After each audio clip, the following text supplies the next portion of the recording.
आहार, निद्रा और ब्रह्मचर्य आयुर्वेद में ये त्रियोपस्तंभ बताए गए हैं। त्रियोपस्तंभ मीन टू से 3 pillars of life.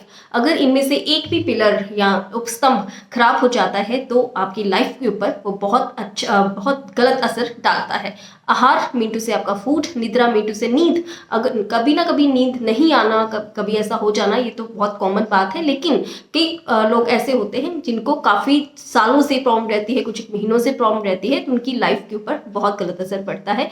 Next is ब्रह्मचर्य मीन्स टू एब्सटिनेंस। ये तीनों चीज़ों का लाइफ में रहना बहुत ज़्यादा इंपॉर्टेंट है। तो आज जिस उपस्तंभ के ऊपर मैं बात करने वाली वो है नींद। नींद की जो समस्या रहती है, कुछ लोगों को बिल्कुल नींद नहीं आती, वो ऐसे ही करवट बदलते रहते हैं, या स्ट्रेस रहता है, हेडेक की इशू रहता है उनको, इसके कारण नींद का बिल्कुल नहीं आना, इंसोम्निया जिसे हम कहते हैं मेडिकल लैंग्वेज में। तो इंसोम्निया के ऊपर आज हम डिस्कस करेंगे। तो सबसे पहले रीजंस, क्या कारण हो सकते हैं। तो एक तो इंसोम्निया जो है वो एक्यूट हो सकता है, एक होता है क्रोनिक। एक्यूट मीन टू से कि हाँ कुछ एक आपको स्ट्रेस हो गया, एंग्जाइटी होगी, या फिर कुछ एक आप पार्टीज में है तो चलो आपको नींद नहीं आई, ये एक इशू इसका रहता है। इसका कोई ट्रीटमेंट की जरूरत नहीं होती है, ठीक है। वो अगर आप रात को नहीं सोए, दिन में सोए, वो ठीक हो जाएगा। लेकिन मैं बात करने वाली हूँ क्रोनिक की। क्रोनिक मीन्स काफ़ी महीनों से, काफ़ी सालों से आपको नींद की समस्या है, वही 1-2 घंटा नींद आती है, वो भी अच्छे से नहीं आती है। उसके क्या कारण रह सकते हैं। तो सबसे मेजर जो इसका कारण होता है वो है कि अगर आपको कोई प्रॉब्लम है, इंटरनल प्रॉब्लम है, लाइक कियों को गठिया का इशू रहता है, कियों को एसिडिटी का इशू रहता है, तो अगर आपके पेन है कहीं तो वो भी आप रात को नहीं सो पाएंगे। कियों को हार्ट का इशू रहता है, किडनी का इशू है, तो अगर आपको इंटरनल प्रॉब्लम है कोई तो उसका ट्रीटमेंट करवाना पहले ज़रूरी होता है। अगर उसका ट्रीटमेंट हो जाएगा तो ऑटोमेटिकली आपकी नींद की जो समस्या है वो ठीक हो जाएगी। और जो एक तो हो गया कि सेकेंडरी कॉजेज, लेकिन प्राइमरी क्या कॉजेज हो सकते हैं। तो सबसे पहले स्ट्रेस, एंग्जाइटी जो बहुत कॉमन है, ठीक है। उसके बाद एक रीज़न होता है restless leg syndrome. Restless leg mean to say कईयों के लेग्स में बहुत अचमी सी होती है, बहुत भारी हो जाती हैं लेग्स, या फिर कुछ ऐसा वो बता नहीं पाते क्या हो रहा है, चुनचुनाहट सी रहती है लेग्स में, ठीक है। तो रेस्टलेस लेग सिंड्रोम के कारण भी नींद अफेक्ट होती है।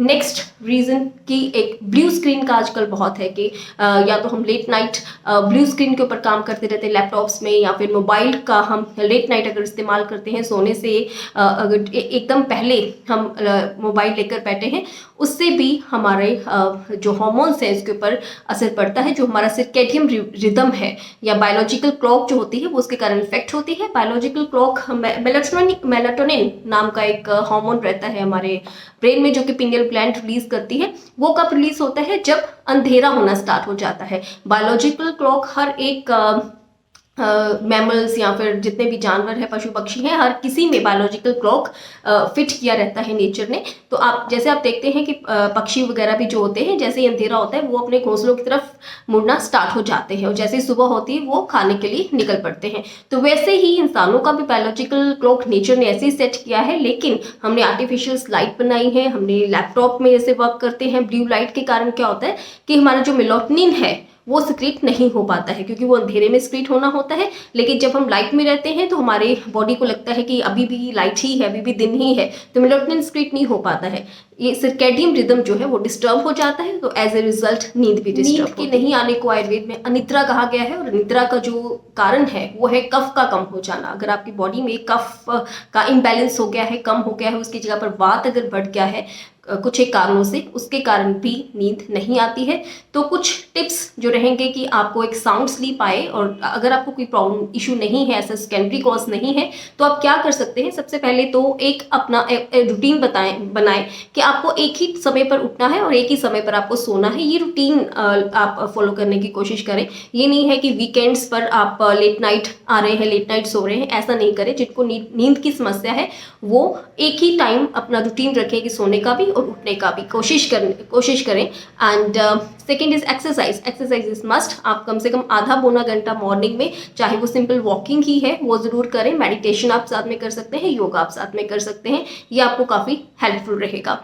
एंड नेक्स्ट, अगर आपको स्ट्रेस का इशू है तो वो आप कम लेने की कोशिश करें, पॉजिटिव रहे, अपनी कैफीन कम कर दीजिए। अगर आप चाय कॉफ़ी ज़्यादा लेते हैं तो उनको आप रिड्यूस कर दीजिए। ग्रीन टी अगर आप ज़्यादा लेते हैं उन्हें रिड्यूस कर दीजिए। कैफीन आपको कम लेना है, वो भी एकदम सोने से पहले बिल्कुल आपको नहीं लेना है। दूध आप ले सकते हैं, दूध में आप दालचीनी डाल के भी ले सकते हैं। एंड नेक्स्ट की सोने से एकदम पहले मोबाइल या लैपटॉप पर वर्क करना कि आप 1 घंटा पहले बंद कर दीजिए। और खाना जो आपको रात का डिनर लेना है वो सोने से 2 घंटा पहले आप अपने टाइम के अकॉर्डिंगली 2 घंटा पहले अगर आप सेट करते हैं तो उससे भी आपकी नींद में फर्क पड़ेगा। नेक्स्ट, कुछ एक होम रेमेडीज है वो आप अप्लाई कर सकते हैं। वो आप इनमें से कोई एक होम रेमेडी ट्राई कर सकते हैं। सबसे पहले मेथी दाना 1 चम्मच और 1 चम्मच ही जीरा लेकर 1 कप पानी में आप इसको बॉईल करें। और जब ये रिड्यूस टू हाफ रह जाए तो उसे छान कर आप सोने से पहले लें, इससे भी साउंड स्लीप आती है। नेक्स्ट इज बादाम रोगन तेल के 4 ड्रॉप्स अपने दोनों नॉस्ट्रिल्स में आपको डालने हैं, उससे भी साउंड स्लीप आती है। अगर आप बादाम रोगन तेल इफ नॉट अवेलेबल तो उसकी जगह पर आप कच्चा दूध या फिर गाय का देसी घी भी ले सकते हैं, उससे भी आपको साउंड स्लीप आती है।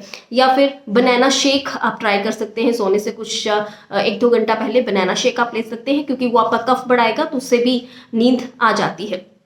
एक बहुत ही अच्छा फॉर्मूला होता है जिसमें आपको खसखस लेनी है 50 ग्राम और आपको 100 ग्राम लेने हैं बादाम। 50 ग्राम आपको लेना है पंपकिन सीड्स, जो पंपकिन सीड्स कद्दू के जो बीज होते हैं वो आपको 50 ग्राम लेने हैं। और 150 ग्राम आपको लेना है छुआरा। इनको आपको पाउडर करना है अलग और मिक्स कर रात को सोने से पहले दूध के साथ 1 चम्मच रूटीन में लेना है, उससे भी साउंड स्लीप आना स्टार्ट हो जाती है। या फिर आप क्या कर सकते हैं, एक आप बनाना लें, बनाना को आपको पीसेस में कट करना है छिलके के समेत, और साथ में एक दालचीनी का पाउडर। आपको 1 गिलास पानी में इसे बॉईल करना है। जब ये आधा रह जाए तो इसे छान कर आपको लेना है, क्योंकि ट्रिप्टोफन वगैरह अमाइनो एसिड्स होते हैं इसमें जो कि आपके नींद के लिए हमें चाहिए होते हैं। तो आप ये भी ट्राई कर सकते हैं, इससे भी आपको साउंड स्लीप रहेगा। कुछ एक आयुर्वेदिक हर्ब्स भी आप साथ में अगर ट्राई करते हैं या आयुर्वेदिक मेडिसिन उसका भी बहुत अच्छा रिजल्ट रहता है। तो आयुर्वेद में आपका क्या करें, अश्वगंधा का जड़ अवेलेबल रहता है मार्केट में पंसारी की दुकान से। अश्वगंधा, साथ में सर्पगंधा, साथ में तगर, इनको बराबर मात्रा में लेना है और इसको आप चूरन बना लें। और 1 चम्मच सुबह 1 चम्मच शाम को आप गुनगुने दूध के साथ से ले सकते हैं। इससे भी आपका जो ब्रेन है वो रिलैक्स हो जाएगा और आपको नींद की समस्या से छुटकारा मिल जाएगा। नेक्स्ट, आप क्या कर सकते हैं, आप एलमंड्स, भिगोए हुए एलमंड्स, वो आप सुबह खाली पेट खाना स्टार्ट कर दीजिए, जिसमें कि पोटेशियम वगैरह होता है, जो कि अगर जिनको रेस्टलेस लेग का सिंड्रोम है वो भी इससे ठीक होना स्टार्ट हो जाता है। इसके अलावा आयुर्वेदिक मेडिसिन जो होती हैं, ब्रह्मी वटी है या सर्वगंधा घनवटी है, इनको भी आप ट्राई कर सकते हैं। इसके साथ भी नींद आना स्टार्ट हो जाता है। ज्योतिषमती बहुत अच्छी ऐसी हर्ब्स रहती हैं आयुर्वेद में। आयुर्वेद की एक मेडिसिन है दशमूल अर्क को 10 से 20 ml रात को सोते वक्त आपको दूध के साथ लेना है।